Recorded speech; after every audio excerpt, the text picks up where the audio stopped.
Welcome, ladies and gentlemen, to the best sports show out, episode 52 of Highly Opinionated. I'm your co-host, Josh, best co-host in the game. What's up, Tim? Hey, what's up with you? Everything good with you, brother? Yeah, no complaints on my end, man. Just ready to get in another episode. Absolutely. We got a jam-packed episode 52 for him. Uh, Before we get started, let's introduce the man, the myth, the legend, Mr. Highly Opinionated himself. Best editor, the best producer, the best guy here on Highly Opinionated. What's up, Ross? How you doing, brother? Good. How you feeling, man? I am good, man. It's always good to see you. Hope everything is well. Yeah, I can't complain. Can't complain my personal life as a sports fan. I got a lot to say, but I'm gonna let y'all and our guest today talk about it. Yeah, man, it's a tough time for us, quote unquote Ravens fans. I'm putting that in air quotes. It's hard for us, man. It's hard to show your face on a day like the day after that ass whooping they got on Sunday at Kansas City. So I definitely get you on that. Hopefully, doing this show, Ross, will bring some joy and excitement back to you. Won't be as depressing talking about the Ravens or watching them play. So, ladies and gentlemen, we want to thank you for watching last week's episode 51 of Highly Opinionated. Again, we aim to please to be the best sport content you watch. Again, I work with the best. I work alongside with the best people in the game. Tim's knowledgeable, Ross is knowledgeable. So we appreciate you guys for all the love and support. Appreciate all the comments. We look forward to writing back, as I always say.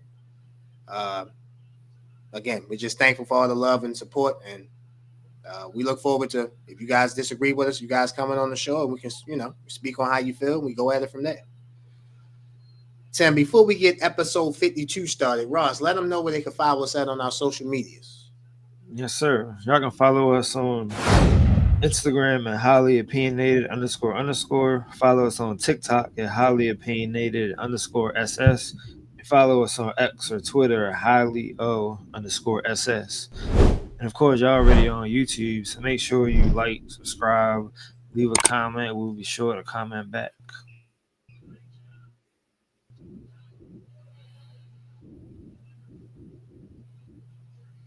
Absolutely. Tim, you ready to get episode 52 started, my brother? Yes, sir. Let's get it. Tim, let's start off with our college football recap from week 5. Let's start off with the Ole Miss Rebels. Got a big signature win at home. They beat the then 4 ranked LSU Tigers. They beat them 24-19. Garrett Nussmeier was 21 of 34, 197 yards, 1 touchdown, 1 interception. LSU could not get the ground game going. Their leading rusher, Barry, 7 carries, 22 yards, and 1 touchdown. Thomas was their leading receiver, 3 catches, 63 yards. Ole Miss starting quarterback Trinidad Chambers, 23 of 39, 314 yards, 1 touchdown, 1 interception. He had 71 yards on the ground. Lacey, the running back, 87 yards, 1 touchdown. Caden Lee, 4 catches, 70 yards, and 1 touchdown. Your thoughts on the Ole Miss Rebels getting to 5-0? Man, Brian Kelly strikes again, man. I'm starting to think I don't like nothing with the last name that ain't Kelly. Brian Kelly, Chip Kelly, Jim Kelly. You know what I'm saying? Like, nothing Kelly, it don't work for me. You know what I'm saying? Like, he strike again. The offense looked terrible. He got a good quarterback. The offense was 2-11 on third down. I told y'all on last episode, third downs, you could tell. Third downs basically, in most games, will tell you what's going on in the game. So they got dominated. The offense didn't get nothing going. Shout out to Ole Miss. That was a good victory. Lane Kiffin, one of my favorite coaches anyway, but I thought LSU would pull off the game. They didn't. Shout out to Ole Miss. Shout out to Lane Kiffin. Ole Miss had 28 first downs. LSU had 16. Ole Miss was 8 of 16 on third down. LSU was 2 of 11. LSU was 2 for 2 on fourth down. Ole Miss was 2 for 2. So Ole Miss was 50%, had 12 more first downs, and was perfect on fourth down. And they won by 5. Yes, to me, this is more of an indictment against Brian Kelly. He should have had those boys ready to play a little bit more than what he did.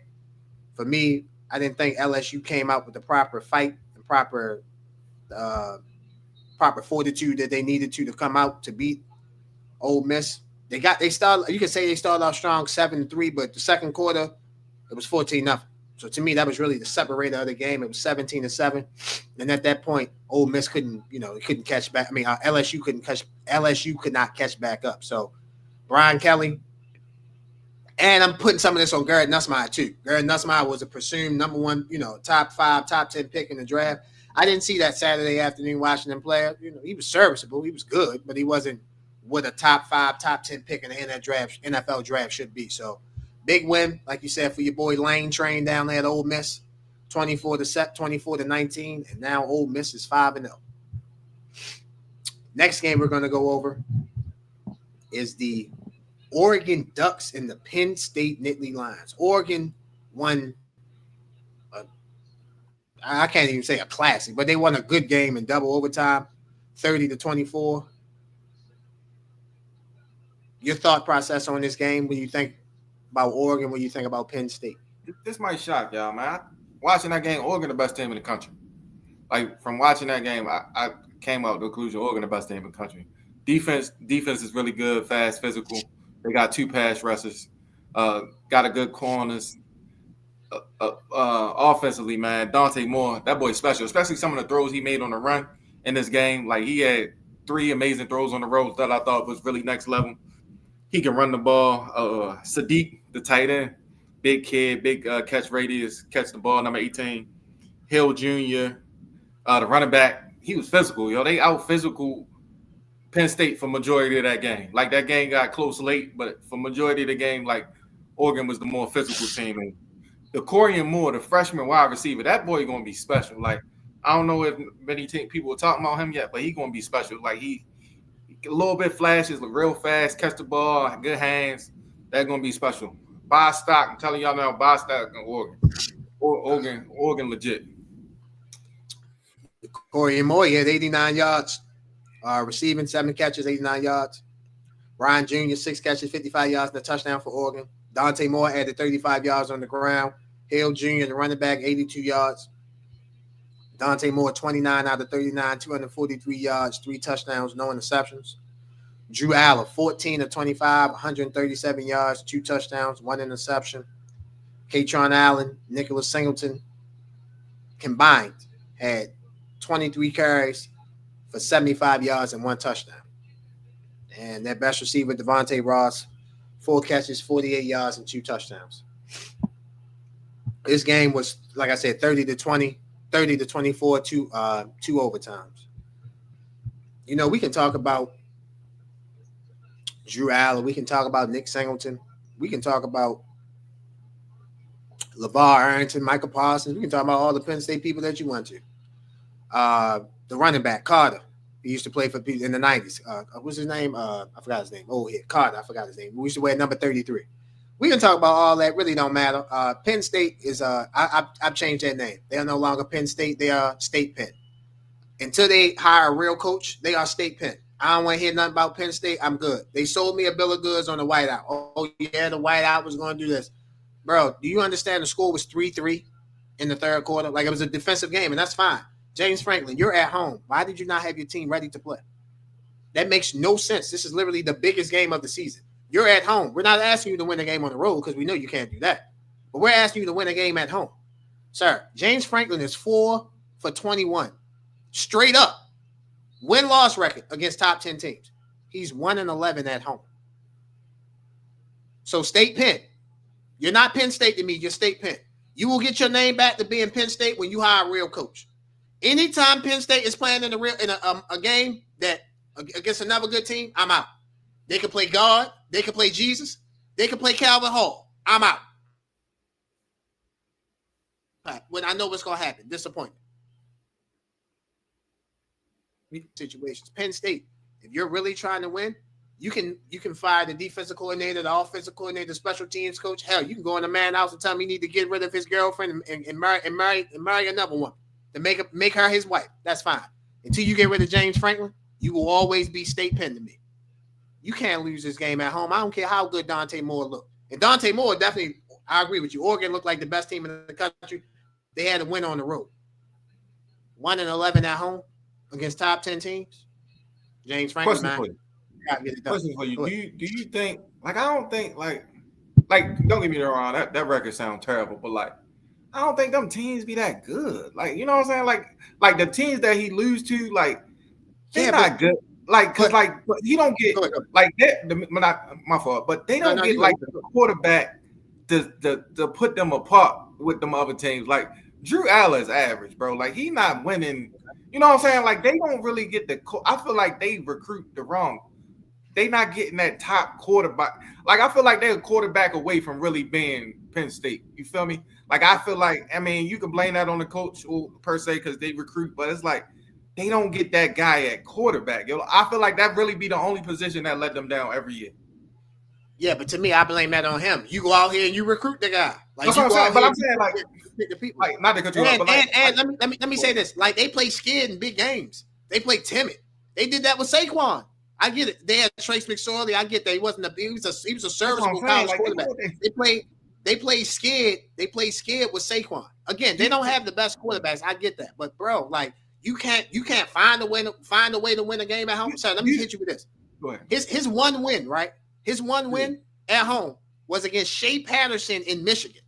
Jim Harbaugh is not in Michigan no more. He's in the NFL. He coaches the Chargers. So my point is that like you can't look up to find that. Like I know Ohio State was loaded last year. They had Will Howard. He was an average quarterback. I know they had talent around him, but he had an average quarterback. That's what I'm saying. Average are we really expecting him to win them games with the like? I feel like they quarterback ain't never. You know what I'm saying? He don't never got that guy at quarterback. Like to me, it'd be different if they had that guy at quarterback and they're, you know what I'm saying? They fumble all the time. But it's like, yo, y'all really a running team. Once teams stop to run against y'all really limited because y'all quarterbacks never.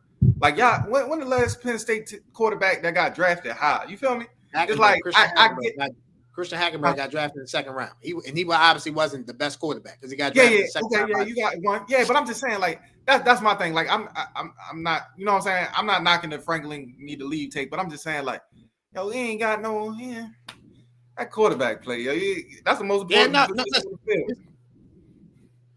Yeah, it's the most important position. He needed to recruit that. But again, my point is that I'm not asking him, bro. I didn't ask him to win the national championship. I just asked him to win a home game. No, I'm not mad at it. Like, bro, you can't do that. You get what I'm saying? Like, you can't do that. So to think like, okay, like you get in the tournament, they lost last year to Notre Dame.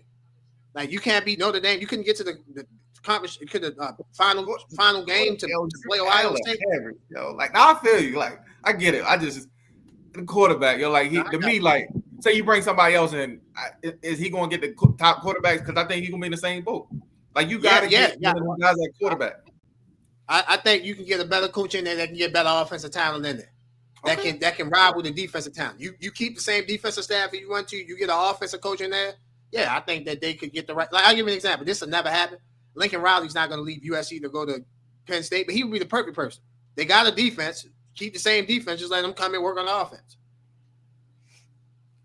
Congratulations to Oregon. Tim, you're right. They have the best win on the year, and I know they have a 2 by their name, but they damn sure can have a 1 by their name. Ohio State got the 1 because they won the national championship last year. That ain't got nothing to do with this year. Oregon's the best team, in my opinion, that I've seen so far going on the road and winning in that environment. Our last game that we're going to recap is Alabama and Georgia. Alabama defeated Georgia 24-27. Ty Simpson 24 out of 38, 276 yards, 2 touchdowns, no interceptions. Jan Miller 46 yards rushing. Riley added 30 yards. Kevin Riley added 30 yards on the ground. Isaiah Horton 5 catches, 65 yards and a touchdown. Ryan Williams 5 catches, 43 yards.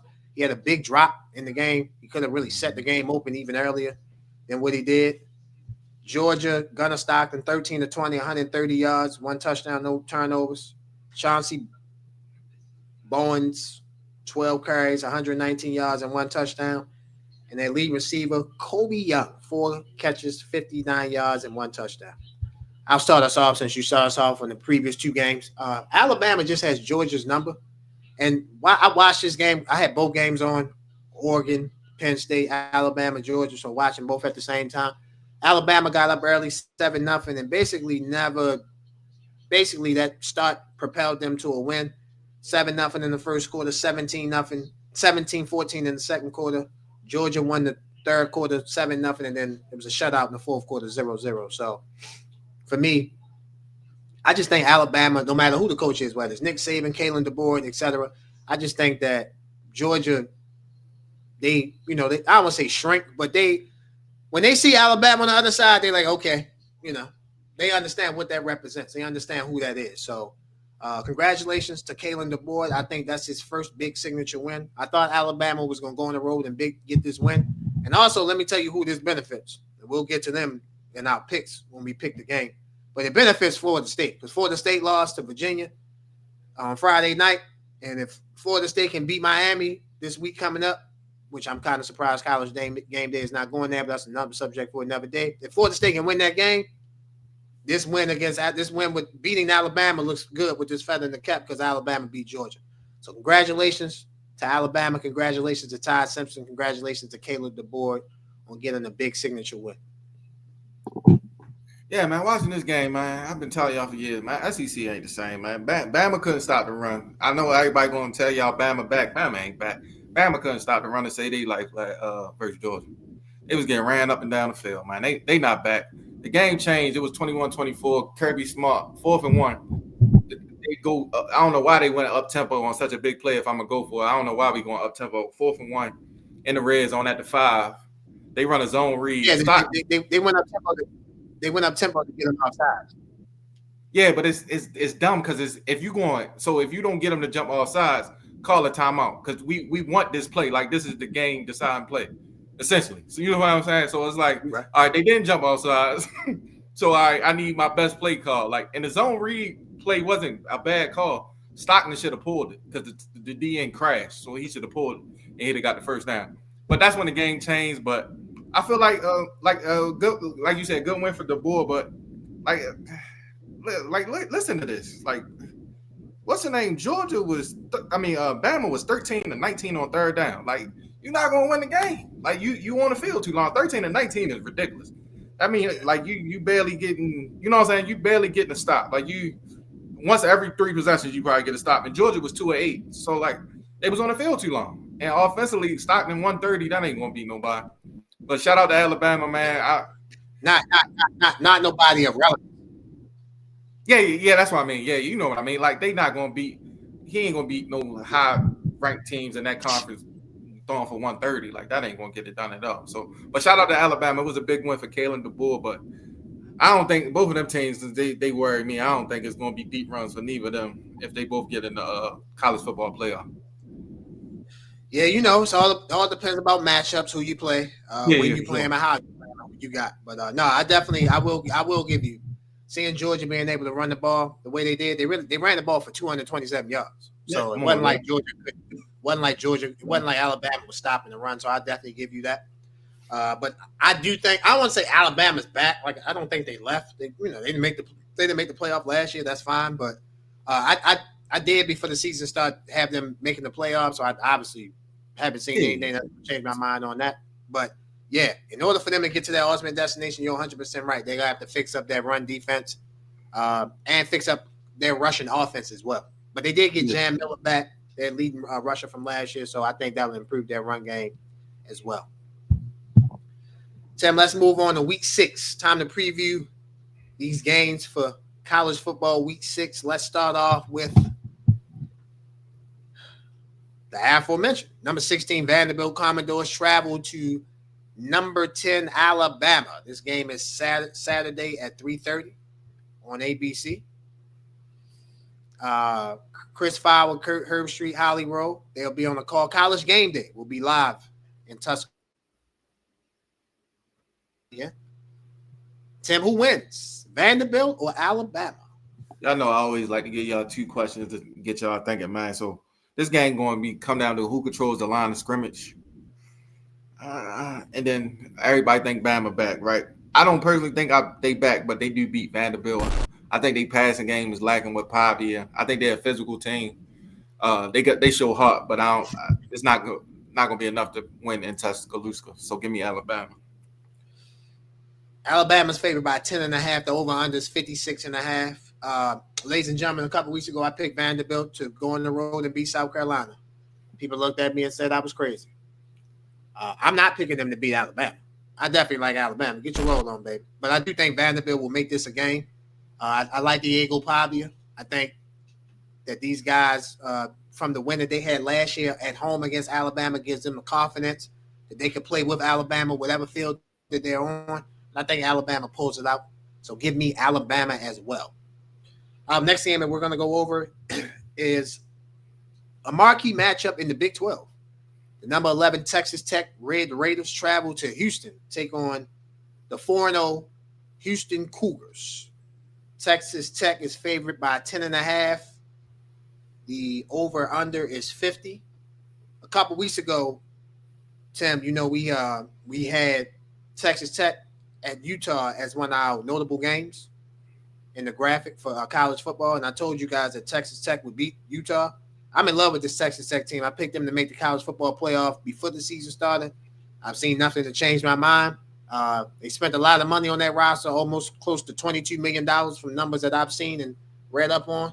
So money can't buy you everything, but the damn sure can buy you a good team. So with that, give me the Texas Tech Red Raiders to go on the road and beat Houston Saturday night. So Houston got an A&M quarterback transfer, Connor Wayman. So he's not shy of big games playing in the SEC. Morton leads the high-tech Texas Tech offense. But I see an upset here, man. Give me Houston at home, man. I think they upset Tech at home. They play a little bit more defense. I think they're going to be able to get crucial stops when it matters. Give me Houston.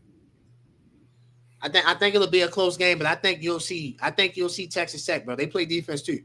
If you watched that game against Utah a couple weeks ago, they stifled Utah. Now I'm not saying Utah has the best offense. No, I know. I'm not saying they have the best offense, but bro, you only can play who you only. No. I feel that, but yeah, it's hard to judge the defense of Utah though.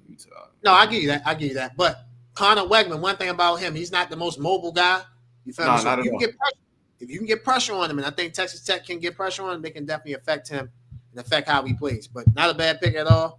I like the Texas Tech Red Raiders. You like the Houston Cougars. This game is Saturday, 7 p.m. Eastern on ESPN. The last game that we're going to preview, man, a rivalry like no other. Number 3, Miami Hurricanes travel to the number 18 Florida State Seminoles. This game is 7:30 on ABC. Sean McDonough, Greg McElroy on the call. Katie George on the call. Tim, who you like, Miami or Florida State? I ain't gonna lie, man. Florida State hurt my feelings Friday night, man. They got out physical. They got bullied by Virginia, man. There was no hope. I was praying somebody, Derek Brooks or somebody came back just to set the tone for us because it was looking bad, man. What about Jared Verse? You can use Jared Verse. Yeah, even Jared Verse, man. Like we had some defensive guys, man. That defensive line was such a letdown, man. That 3-2-6, man. Y'all know how I feel about that, man. So, but it's rivalry week, man. And Carson Beck, they had a bye last week. Hopefully, they start a little slow for us, and we take a nice little lead. The key to the game, we got to stop Mark Fletcher, the running back for Miami. He hard running, physical runner. We got to stop that. If we don't start Mark Fletcher, it's going to look like Virginia all over again. But I think we forced back into a turnover too, man. And this is going to be a little different. I know he played in the SEC, but this rivalry it just mean a little bit more to our kids over there. Transfers don't understand this. Like you gotta be there for 2 to 3 years to really understand the magnitude of what you playing in. This ain't where Beck came from Georgia. This ain't Georgia, Alabama. That's a good rivalry. This is like pure hatred. You know what I'm saying? This is different. We don't like them at all. We recruit the same area. You know what I'm saying? Like this like down the road. This like block neighborhood versus neighborhood. This is different level. This different. I'm not a bounty guy, but like I need somebody to hit Carson back early. Like I just need them to let them know like this is Florida State Miami. Like I just need one of them hits. Like yeah, this what you for today. You know what I'm saying? No bounty, nothing dirty. I'm just saying like he throw the ball. You might half second too late, but just let them know like it's gonna be a long night, man. So. I think Castellanos and them figure it out, man. I'm going Florida State, man. You know what I'm saying? We gotta figure this one out, man. I'm wavering. I ain't too confident, but come on, baby. We got chop, man. We got chop. I'm shocked that you picked Florida State to beat Miami. All joking aside, You unofficially put a bounty on my man Carson back No, here. no. That's crazy. That is crazy. Nah, The we man don't put a do that, bounty brother. on this We don't man do here. that. Unofficially a bounty on this man here. We don't do that, brother. We don't do Crazy, that. crazy. Listen, I'm gonna stand on business. So I told you when they lost to Virginia and they lost to them by 2 points. No, they lost by 6. 6. I'm sorry, lost by 6. Yeah, I'm sorry. 6. Lost by 6. I'm actually putting up their score now. They lost by 6 points. So, yeah. And I told you that I thought, 46-38. They couldn't stop the run. 46-38, lost by 8. So, I don't necessarily like Florida State, especially comparing them to Miami. I grew up as a Miami Hurricanes fan, but ladies and gentlemen, I don't lie to y'all. I might get picks wrong, but I don't lie to you. I'm going to take Florida State to win the game. They're home. They need to win. College football, to me, is a little bit more about desperation. Miami kind of has their signature wins already. They beat Florida State. They beat a hot South Florida team at the time. I don't know what South Florida is doing now, but they beat a hot South Florida team at that time, a ranked South Florida team. Miami was off last week, like you said. So I think they start off a little rusty. Florida State starts off hot, kind of like how Alabama did against Georgia. I think Florida State gets the dub Saturday night. I think they beat the Miami Hurricanes. Give me FSU. I'm not doing the chop, but give me the FSU. I like the Florida State Seminoles to beat the Miami Hurricanes.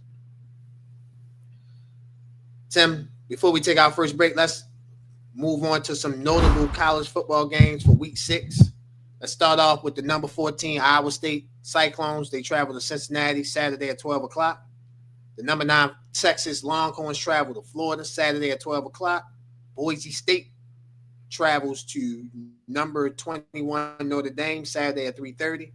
Virginia, number 24 Virginia, after their win at home against Florida State, they travel to Louisville Saturday at 3:30. And Mississippi State travels to Texas A&M to play the Aggies Saturday at 7:30. What game catches your attention, my brother? Virginia, Louisville, because I want to see if they can do it again. See if Virginia and Louisville. See if Virginia can do it again. See if they can stack wins. You got that big signature win on the big signature win at home. Let's see if you can do it on the road. Yeah. For me, I'm looking at Mississippi State and South Carolina. Jeff Levy, the coach at Mississippi State. They were terrible last year. Remember early in the season they beat the number 12 ranked team Arizona State at Arizona State Sun Devils at the time. Mm-hmm. Mississippi State lost a close game last week. So I want to see at some point in time Mississippi State is going to get their first SEC win this season. Just want to see who it is, and there's no better team to try to do it against Texas A&M. I don't think Mississippi State wins the game, but I think they play it close against Texas A&M and give Texas A&M everything they got for that game. And in college football, man, sometimes that's all it takes. You do that, you'll win the game. Texas A&M is favored by 14.5. I would gamblers just FYI, I would take Mississippi State plus the points. I don't think Texas A&M is going to blow them out like that. That's just me. Ladies and gentlemen, it's going to be a great week of college football. Week 6 of the college football season. You're watching Highly Opinionated. We're going to take a quick break. We will be right back. Ladies and gentlemen, this episode of Highly Opinionated is sponsored by Wolves of War. In some of the episodes, you can see my co-host and Ross wearing a brand called Wolves of War. Wolves of War is our first sponsor, ladies and gentlemen, and we are so thankful to have those guys sponsoring Highly Opinionated. Thank you very much. The actual meaning of Wolves of War is that it represents having a strong path behind you through the battles of life. With the right people behind you, you can get through anything. You guys see the link for Wolves of War? Make sure you guys click on the link, shop, great apparels, t-shirts, sweatsuits, whatever you want, they have. Once again, Wolves of War. Make sure you guys go shop. Welcome back, ladies and gentlemen, to Highly Opinionated. As you can see, we have a special guest. One of the smartest sports minds we know here, Highly Opinionated. It's about time this gentleman arrived here on Highly Opinionated. Ladies and gentlemen, give it up for Mook. How you doing, Mook? What's up, sir? What's up, fellas? I'm doing good. How y'all doing? We are great to be in your presence, brother. Everything good with you? Yeah, as good as it's going to be. Go ahead, Tim. Go ahead. Yeah, I mean, glad to have you on the show, man. it was my suggestion because you one of the realest Ravens fans I know, man. I'll be seeing your post and be like, man, I gotta get Mook on the show so we can talk about these Ravens and talk a little football, man. So I'm personally excited to have you on the show today, for real. Appreciate it, Tim, man. Yeah, the Ravens, the fan base don't really know football. That's just all I'm gonna say. They just don't know football for the most part.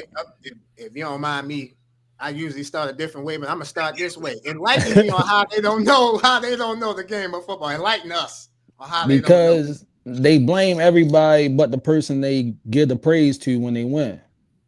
You And can't ignore the person is person would Lamar be- Jackson. Okay. I agree. Every time we lose, you can go look it up. I'm not lying. People act like I just make this stat up. Every time we lose, he has 2 turnovers. And it's usually in the first half. And the game is lost right there. They're good teams. Long as they don't turn the ball over the rest of the game, we lost. Yeah, I agree with you, Mook. Like I feel It like happens every time. he the only quarterback. Like don't matter what he do in the game, like he don't get blamed. Like it's O-line fault, the defensive coordinator. Like to his defense, like y'all defense ain't good this year, right? So like They hurt but like he a ain't motherfucker. he ain't excelling though. Like he not stepping like the Chiefs game. I thought y'all was gonna win the Chiefs game perfectly, and I was actually let down watching y'all play. Like I'm like, yo, they sorry, and they saw. That's what I seen. And I was like, I feel like a lot of them quit yesterday, and I ain't like, you know what I'm saying? I ain't like it, yo. Like I ain't like it. Yeah. After that, go ahead, my fault. My fault for cutting you off. No, go After ahead. that fumble, the whole team just like, here we go again. Right, you feel me? And then everybody want to blame the defense. Yeah, they is sorry, but if you can't move the ball, that means they on the field for fucking 40 minutes out of the game. Game 60 minutes long. 60 minutes, and y'all want them to just be out here like these niggas on offense is not professionals. Exactly. Every little thing counts in a football game, yo. And people don't take that into an aspect. Like, that's why I don't really like speaking on games. I don't watch the whole thing because the highlights don't tell you the game. Absolutely not. Can you repeat that one more time for me? Don't speak on games you don't watch because the highlights do not tell you the game. They do not tell you the game. That should be a quote right there. You know, like it just don't tell you the game. You don't know. On that one drive, they got a 15 yards worth of penalties, dropped them all the way back, messed the whole thing up. But you just watching it thinking like, oh yeah, they score right here. They score right here. They score right here. Like, no, that ain't football, bro. Right. So go ahead, my fault, Jay. No, you good, Tim. I just wanted to say, so before the preseason started, I picked the Ravens to play the Buccaneers in the Super Bowl. And through 4 weeks, if I would have told you I'm more confident in the Buccaneers, and they still have problems of their own. I'm not saying they're shoe locked to make the Super Bowl. If I told you I was more confident in the Buccaneers making the Super Bowl than the Ravens, I think most people would have laughed at me. But I'm speaking on that right now, watching them play. Like, you're right. Like, Lamar Jackson doesn't get the blame that you and Tim are right. Like, Lamar Jackson doesn't get the blame that other quarterbacks get. Jalen Hurts is getting criticized and they're winning. Think about that for a second. Like, he's getting criticized and they are winning. And he's been to 2 Super Bowls in 3 years. Exactly. So Lamar Jackson hasn't been to a Super Bowl. So my point is that, like, with Lamar, the playoff game last year, they talked about Mark Andrews fumbling. They talked about Mark Andrews drop. What about when Lamar Jackson missed Derrick Henry up here? When he threw it to him low, he could have hit him up here. He would have walked in for a touchdown. He was wide open on the left side of the field. If you watch the replay, he was wide open. He would have scored. That's another Lamar issue, but I don't want to hurt these niggas' feelings. He don't read the field. He dropped back and he locked in on his first 2 reads on whatever side he locked in on. And that's why he hold the ball so long, because he's scared to throw it in tight windows. So he wait for a nigga to get wide open. That's why his passing percentage is so good, because he don't throw contested throws unless it's towards the sideline, so it can be out of bounds. And you see what happened yesterday when he tried to throw one tight on the out of bounds. Pick off. Got intercepted by Leo Chanel. And see, my whole thing is that you can't put us behind 2 scores and then say it's not your fault. But I can just tell by his personality, he probably sit online and read the 80% of the people that say it's not his fault, and he really probably think it's not his fault. like at Do you all. do you think Lamar Jackson quit on Sunday? I don't know because I technically thought he was hurt last week and coming into this game. He ain't been full speed all year. You can't Yeah, find one click of Lamar running full speed. I It's was gonna no. say that. I was gonna say that. I'm sorry. Go ahead. I think the injury just helped him just say, man, fuck this shit. But if we was in the game, I think he would have played. He would have fought through that injury if we had a chance to win, but he felt like it was over. It's the middle of the third. We down by 17. He was like, fuck it, I'm hurt. Yo, so I watched the game because I was bouncing back and forth, right? But I watched. So to me, right, y'all lost the game when it was 4th and 1, right? So like I'm watching the game 4th and 1. Y'all was down 20-7 at this time, right? Game still within reach, right? 4th and 1, right? Just listen to this. Did this make sense to y'all? Do this sound like a Raven football team, right? 4th and 1, we on trips on the left side, one receiver on the right side. We motion out Justice Hill. So we damn near. So we not even like we not physical enough to get 1 yard with Derrick Henry.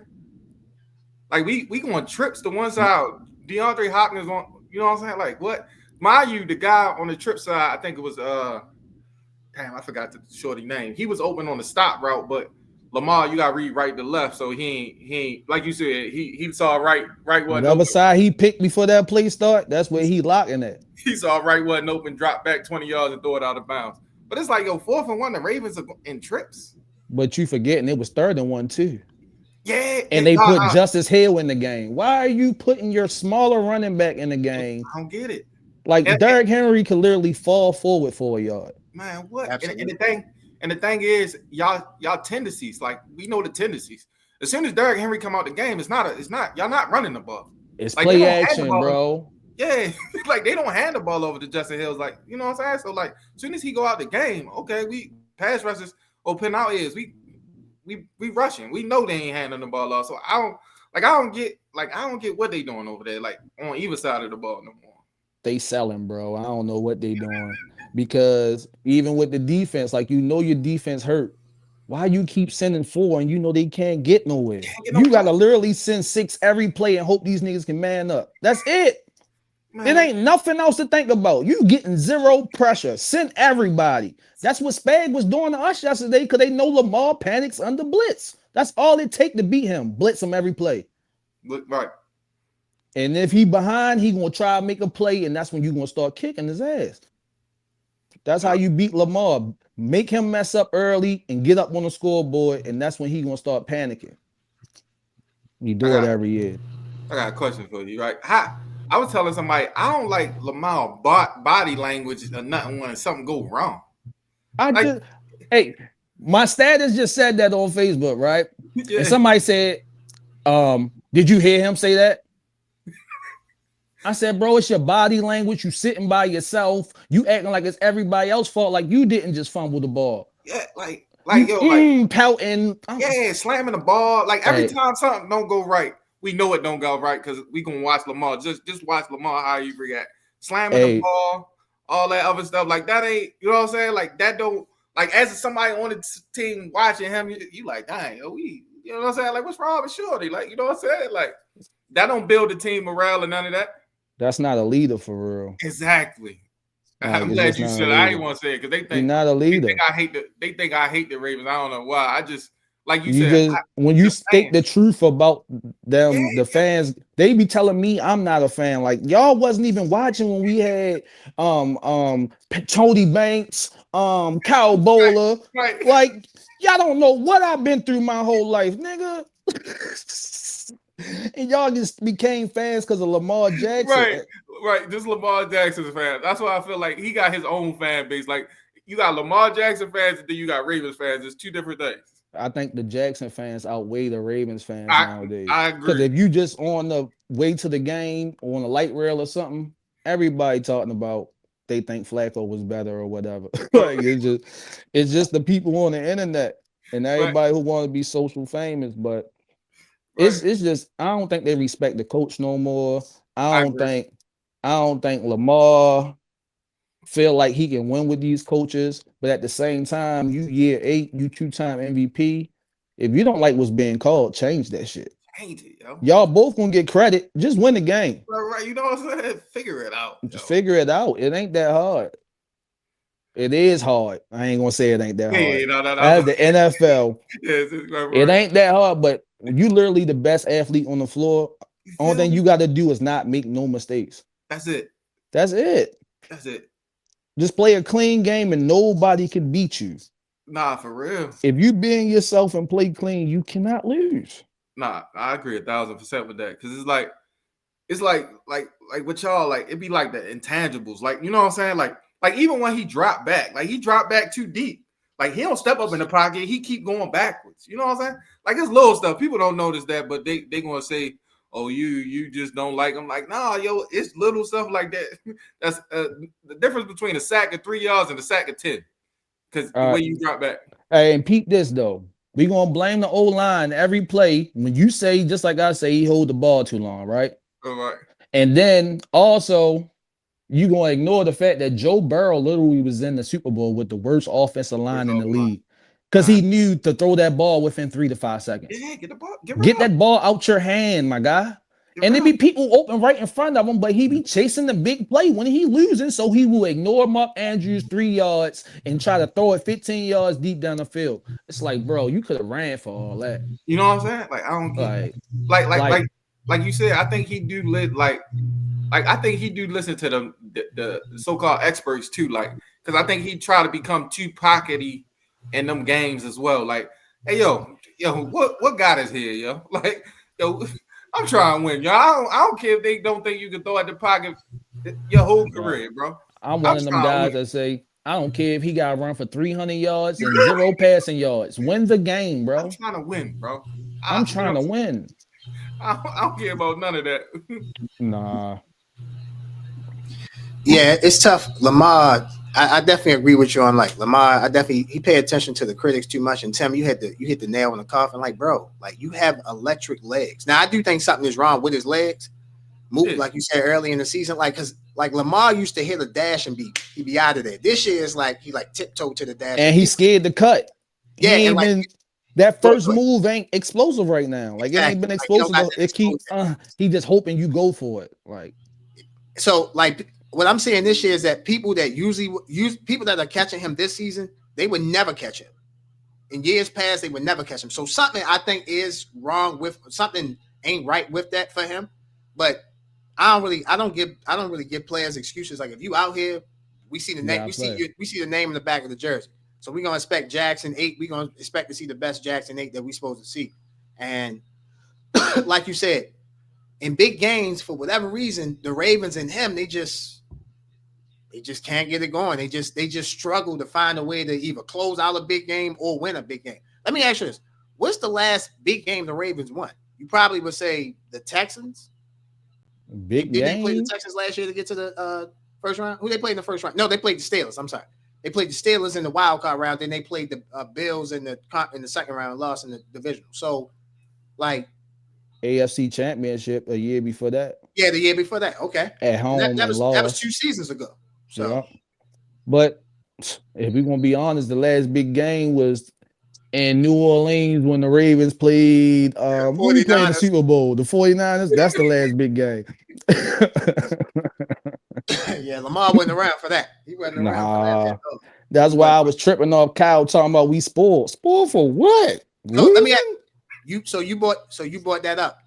Sound like you had a problem with that. How you spoiled from getting your heart broke, bro? He crazy. That is like playing. That is what they call green lighting. He green lighting niggas, bro. Green lighting us, bro. Gonna tell us we spoiled. Oh, we had the best team in the league twice in the past 8 years and got our heart crushed. Yeah. By teams that wasn't better than us. They just outcoached us. Yeah. And outplayed. Yeah. That'd be my thing, yo. Like it's one thing, yo. Like you see the matchup, you like, yeah, this gonna be a rough night. But like some of y'all teams, y'all gonna match up like, oh yeah, we got it. Like we even on this. You know what I'm saying? Like this shouldn't go like this. Like you know what I'm saying? Like we just forgetting that we got Derrick Henry, bro. That's it. Like just run the ball 25 times a game, and we have a very small percentage of losing. do you think because his them early fumble issues per se, they stopped giving him the ball versus Kansas City? You Hell know yeah. so. They But try to call And themselves punishing him, but they punishing all of us. but the my thing game is got right. out of hand too. Yeah, no, for sure. But like, all right, the one with Aiden Hutchinson, the Detroit play to me, that ain't a bad fumble, right? To me, because it's like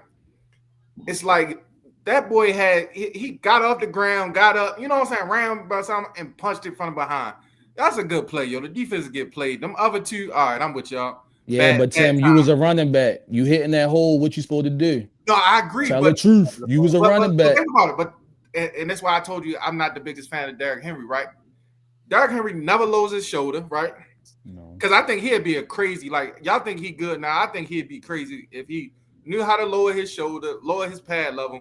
All he got is a stiff arm, bro. Like, bro, and that's why he was holding the ball with one arm because he was about to stiff arm whoever was coming up on Detroit. That's what he was about to do. He's getting ready to stiff arm him because he don't got nothing else. Like he's not good laterally. You know what I'm saying? Like he really He down. north and south. North and south. Yeah, he the definition, bro. So Mm-hmm. like so like to me, it's like, yeah, if everything don't work out like blocking wise, he regular, yo. To Yeah, me, you feel me? yeah, but he just one of them people you gotta just keep No, feeding no, because that's what I'm saying. eventually You he definitely gonna got to keep bust getting the it. ball. Just That's like why I felt like 7-20, you still can run the ball in my opinion. wasn't the first touchdown him busting it like 22 yards? I ain't Yeah, tripping. but he set y'all up to score. Yeah, so that's what I'm saying. Like the game to me, the game ain't you don't really got like go into pass mode late third quarter, fourth quarter. You feel me? Like, all right, Yeah, if you but down by 2 scores, then all right. But like 7-20 in the second quarter, we still can run. Like our best player, the running back. You feel me? Like why we eliminating him at that point? yeah, but when we play Kansas City, somehow Monk becomes a passing offensive coordinator. Like That's what I'm saying. I we don't throw get it. the ball the most against them. Them every time we in a game that we should just be ourselves in, we become someone else. And I don't know why it happens like that, but it just happens like that. I don't know if they be like, we gonna try to catch them off guard. No, be who you are. That's all you gotta be. But this year probably over. It's too many injuries. And Matabike probably done now. Neck injury. It's hard to come back from them neck Yeah. injuries. I think I did just get that alert. He out for the season. I Yeah, did see but that. But usually when it's the neck, it's ain't nothing usually good your with that. career, bro. It ain't nothing Yeah, good with that. you ain't lying. Man, Matt BK out for the season. Wow. Yeah, just got that alert. Yeah, yeah. I ain't gonna lie. I think it's gonna be rough. Like I don't see no hope in sight. Me personally, We gonna run off a couple games, probably get in the playoffs, but I uh, don't think it's not it's not producing nothing this year. Not the way we look. No way the Ravens can turn it around. I don't think the morale there, yo, the energy has been messed up since week one. It's like they don't fuck with each other. Something going on in there, bro. I don't know what it is. They do not like each other over there. I think the defense probably mad at Lamar. Like, boy, it's your fault every year. You keep doing the same thing. Yeah, but y'all keep getting toasted. All that back and forth stuff. So, Man, this would and be it's so. the Zach Orr need to go for real though. Well, If anybody gotta go first, he gotta go first. I'm gonna say this. You know how this work. They're not gonna fire the defensive coordinator, but I know somebody they will fire first, and that's the head coach. Do you think if they continuously struggle, or let's just use your now. Let's just use what you think is gonna happen. They'll get off a couple wins. They'll make the playoffs. Do you think Harbaugh? Do you think that's good enough for him to keep his job? Harbaugh supposed to got fired when he sold Flacco out. I ain't never liked him since then. Like I was with the move because Lamar got us in the playoffs, and I said if this gonna be our starter moving forward, you can't bench him. I understood that. You cannot bench him in the playoffs just because you know you're gonna lose this game if this is gonna be your starter moving forward. He just got you in here, ran off 6 in a row. But John Harbaugh, I don't think he on the thing. They love him. Upper management, they love him. They keep extending them. They just keep extending them. They Yeah, just keep extending him. I don't know. He's supposed to been gone. I ain't even gonna hold you. He's supposed to gone. I would have rather them. They probably ain't want to backdoor him, but they should have gave the job the boy that went to Seattle. What's his name? Mike Mike McDonald. McDaniel, was it Mike McDaniel? Mike And then McDonald. I'm sorry, Mike McDonald. and then you gotta remember back in the day, Ray Lewis and them ain't like him because they wanted Rex to be the coach. They pulled him out of Philly's special team room. I don't know where Yeah, he came from. They wanted Rex to be the coach at the Bill Belichick. Brian Billett. Brian Billett. Yeah, at the Brian Billett. Yeah, they definitely the defense definitely wanted Rex to beat it because he was already the coordinator. He was on the staff when they won the Super Bowl in 2000 as well. So yeah, they But that definitely. if I don't know, one day I'm gonna try to put together like a little timeline just to show people the interviews from the ex-Ravens players. Anquan Bolden, Airy, all of them tell you the same thing. We coached that team. We was telling them we not with that. John came in with this attitude. We told him no. They got that championship and he just took credit for it. And that's why they keep saying he a championship winning coach. Because if you think about it, after they left, we ain't make the playoffs for 4 years until Lamar came in and snuck us in the playoffs. So if you was gonna kick Flacco out, you should have kicked him out with him. They should have went together. Because Lamar saved his job and now he just letting Lamar do whatever. I'm gonna build the team around you. So Yeah, he definitely building the team around Lamar. I remember it was a couple like might have been 3 or 4 years ago that Sunday night game when Kansas City and they had it recorded. He was like, "So what do you want to do here?" And I'm like, "Damn, like you really asked this man that like in the middle of the game. You're supposed to tell him necessarily what to do. It's fine, obviously, to get player involvement. Like I don't I me and Tim run a show together. We obviously gonna run things past each other. I'm not gonna just be like, okay, you're here, show up, do this, do that. Like that don't work that way. So obviously you want involvement with the people you're working with. But damn, like yeah, you like. So what do you want to do here? You're like, you're the coach, bro. Like you tell me what you want to do here. So no, I agree. I yeah, definitely but think at the same time, you said 2, 3 years ago, that's year 5, 6. He should have trust in his quarterback to make the right play that he comfortable with. So I ain't even wrong. I ain't even mad at that. no, you're You the right. MVP already. How you don't know what worked for you and not work for you? That's my whole thing about him. Like if you, it's sometimes it feel like he run plays and he know they not gonna work, and they be like, bro, you know it's not gonna work. Why don't you just take this into your own hand? Because you're gonna get the blame. But then again, you're not. Right. Right. You're not. So, You Yeah, had but one point. I think I he's just right. think he's too talented to be boxing himself in like that. Like he be trying to stay in the pocket one game. He be trying to run one game. It's like, bro, just do whatever you got to do to win and stop thinking about what these people were saying about you. They don't got 2 MVPs.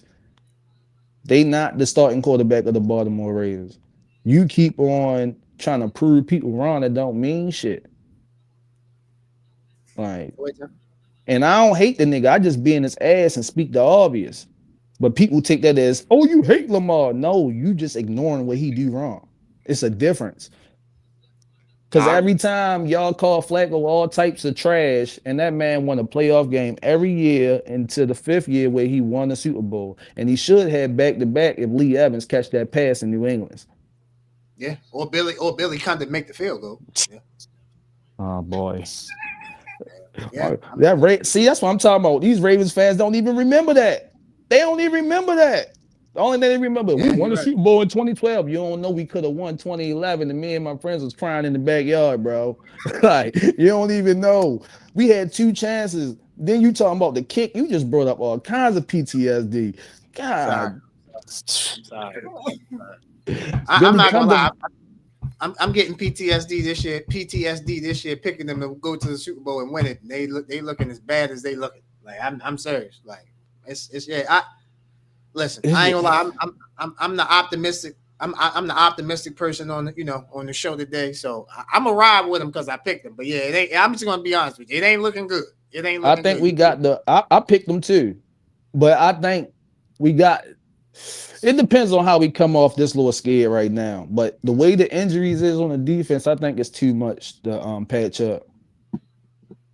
And then with the defensive coordinator not being able to understand these guys' schemes, like everybody gonna blame that Tyquan Thornton touchdown on Kyle Hamilton, but they was in cover 2. The linebacker should have went at least back to the damn goal line. Y'all on the 7. He went back 3 yards and came back up as soon as he went past Tyke. Patty threw the ball right to Taekwon. Kyle ain't no speed demon. He ain't gonna be able to get over there. That Right. ball, as soon as he came back up, Patty threw it right over his head. I said, bro, that was too easy. Like you setting these boys up, like you setting them up to look that bad. Like I know our personnel is messed up, but bro, you gotta just. I'd rather just. We already getting burnt trying to play zone.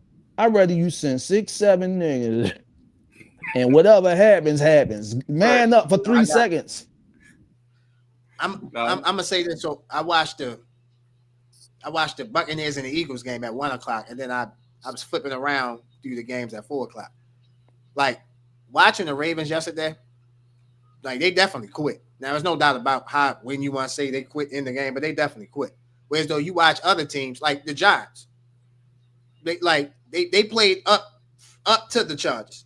The Eagles Yeah. and the Buccaneers. Tim, congratulations. The Eagles did win the game. But the Buccaneers could have easily been like, they were down 24-6 at halftime. They're like, man, nah, this over. No, they stuck to their game plan. Now, obviously, Philly offense in the second half a little bit helped to that, but that's another subject for another day. They still fought. They still had fight in them. What was Baker lost disappointing me that about, game. huh? Baker lost that game. I Yeah. agree with He, that. I he agree threw with that that a pick in thousand that percent. red zone. I agree with that 1,000%. I also think, to me, it was two plays that lost that game, and I don't want to go too deep into that game, but it was two plays. The Baker interception, that was stupid. Bro, you throwing the ball to Chris Godwin, who's just coming back from a broken ankle. Don't put him on a position to catch a sideline, tight line rope pass. That was dumb. It was a good idea. Dumb. It was a smart, I don't want to say smart. It was a nice thought, bad idea. Dumb. But they also Mhm. lost the game, and they got away with this week 1, week 2, and week 3. You said this earlier. All aspects affect the game. Philadelphia scored 7 points, and their offense was not on the field. They blocked a kick, they blocked a punt and returned it back for a touchdown. They Mook, did it again yesterday. yes, they did. That's how they got up 7-0. So my point is that you said it, Mook. Every aspect affects the game. Yeah, they blocked. I ain't gonna lie. I'm kind of mad that they ended the game against the Rams with a block kick because they started the game against us with a block punt. Yeah. It just made me mad. I also lost money on that parlay too. I had the Rams Dang. plus 6.5. They lost by 7 because Jordan Davis asked him to just stop. He just wanted to keep on going. But congratulations to him. He got me right. He deserved that for what he did. But all aspects affect the game. And I just feel like with the Ravens, bro, you can't quit. Like you got to fight. Even if it looked down, you still got to fight because you never know what can happen. 27-10, the game is not over. You score a touchdown, was 27-17. Why can't you stop them one time, get a tip ball interception? Now it's 20-27 or it's 27-24. Like, you can't quit in these games, man, because crazy stuff can happen. Man, people started getting hurt, and you heard that Arrowhead crowd. I think they got a college stadium. They fit like 60, Yeah, they do. 70,000 in there. My mother texted me like, it's loud in here. I said, I hear it through the TV. I said, they loud as I don't know what in that joint. Like, but I think it's a mental thing when it comes to the teams that they say we can't beat. We just psych ourselves out. That's all they come down to. It's a mental thing on coaching, Lamar, everybody just mentally just not there. But that also come from I don't want to play preseason. Everybody don't want to play preseason, bro. At least go get a quarter in. Nobody want to play preseason. Try and go 0 to 100. You gonna get hurt. You've been sitting down doing nothing for 6 months, and you barely do stuff at practice. I try to tell them, bro. You need some real bump. They think the preseason don't matter for some odd reason, man. I will get it. Like I'll get it, bro. Like you said, you go from doing nothing like practice. We know practice like we know it's like you know what I'm saying. We know y'all don't do much in practice. All these safety rules and all that. Like so, you know what I'm saying. So like you can't play a quarter. Like you can't play a quarter. It's three preseason game. You can't play a quarter. You gotta plant that foot. You gotta get hit for real because you know half of them don't get hit in practice. So you gotta get that real bump. But hey, you see, Patrick Mahomes was in the Super Bowl and he played every preseason game. Yes, every one. He at least played 2 series, at least a quarter. He got it in. You gotta throw the ball, do something. All right. You want to let everybody else play. Nobody want to play. We looking like how Cincinnati look. Start the And the season off notion, slow, yeah. and the notion of you getting hurt, yo, you can get hurt. You know what I'm saying? You get hurt in practice, yo. Like I hate when somebody be like, "Oh, you can get hurt." Like you can get hurt doing anything, bro. Like that don't, you know what I'm saying? Like that don't change why you should play or not. Especially when you're a football player. You know what I'm saying? I definitely think you should get out here at least one series in the preseason. Now, whatever game you want it to be, I say one series at least every game, bro. Play every game. Okay, I'll take that. I'll take that. But it's some guys who did not play in the preseason. Like Lamar didn't play. I don't think none of the receivers played. None of the offense. None of the starting offense played. Offensive line didn't play. So now you forcing them week 1 at Buffalo in a revenge game. This is my first time out. So of course I'm going to struggle. Of course I'm going to hold. Of course I'm going to grab because I haven't done this since January, the second, third week in January. So no, me and Tim, we had a little debate about that during the preseason, during the off season. I don't think everybody needs to play, but I think most guys. If Patrick Mahomes is playing, then you should play because he's the best or the second best quarterback in the league, depending on how you look at it. So my point is that like if he's out there playing, then why shouldn't Michael Penix didn't play during the preseason? He didn't play at all. Like, bro, what? Like, what gives you the right to sit out? You just passed gas and became the starter. Like, you literally just played 3 games. Like, why not get the reps against a live defense in a preseason game? Because that's the new thing is counting the jointed practices, but the jointed practices is scripted. The defense know what you're doing. Exactly. So that's still not good bump for real because it's scripted. And we know that football is the most non-scripted sport we've ever seen. So yeah, all right. Got a little storyline sometime. Yeah, no, they never got some story. Hey, don't do me like this, boo. Don't tell me that, boo. Oh man, tell me that, boo. Come on, bro. A 40-40 tie. I don't even want to talk about that game, but yeah, a 40-40 tie. Come on, bro. Hey. The Packers was looking like the 85 Bears week 1 and week 2. They been getting their ass handed the last 2 weeks. Cause bro, they started reading that press clippings. The left tackle said we can go. Oh yeah, he did say that. I'm like, bro, time out now, bro. Like, damn, like you, bro. This is my thing about our reactions to the NFL right now. Some of these teams I get, but it's September. Like the season literally just started. So like it's gonna be ebbs and flows in the season. Some of these teams we know aren't good. The Giants, for the most part, aren't good. The Saints aren't good. The Panthers aren't good. So you know, like, all right, you can see that. But some teams who we think are below average, like the Ravens, I expect them to move up. Some teams that even Tim, I don't think this, but some teams look at the Colts, even though I thought the Colts played a hell of a game on Sunday. Some teams might, they're gonna fall back. I don't think they will, but some people might look at that. So you found we still got this thing ain't even shake out yet. So it's still a lot of time for these teams to get right and find out who they need to be. I don't know, bro. Them Colts might be legit, bro. I ain't gonna hold you. I agree. They might be legit. So if y'all watch the game, right, they really lost because Shorty, them young boys, I don't know what's wrong with their heads, trying to run across the goal line and put the ball out, and they always fumble it. That's why they lost the game, bro. Like, they had that game in control. Like, he don't do that. They up. He dropped the ball before the end zone? Yeah, dropped the ball. And Donnie Mitchell, kid from Texas. Like, you know what I'm saying? It's like, that's really why they lost. Like, I don't care what somebody tell you something different. That's why they lost the game. That changed the whole game. That's the 14. Hey, what happened to spiking the ball, yo? What just happened to spiking the ball, yo? This area is so mind-blowing watching them play football, bro. It's like, yo, That decided the whole game, though? I ain't see the game. I just looked at the score, and I knew they would have went up 4, right? Rams, they do nothing with the ball. Rams end up scoring a late touchdown, right? But the same player that did the did the little over the thing, he got caught. His head was messed up after that. He got called for a holding penalty on a Jonathan Taylor 65-yard touchdown after that too. So like they should have beat the Rams, man. The Rams got some blessings yesterday. Yeah, I watched that game.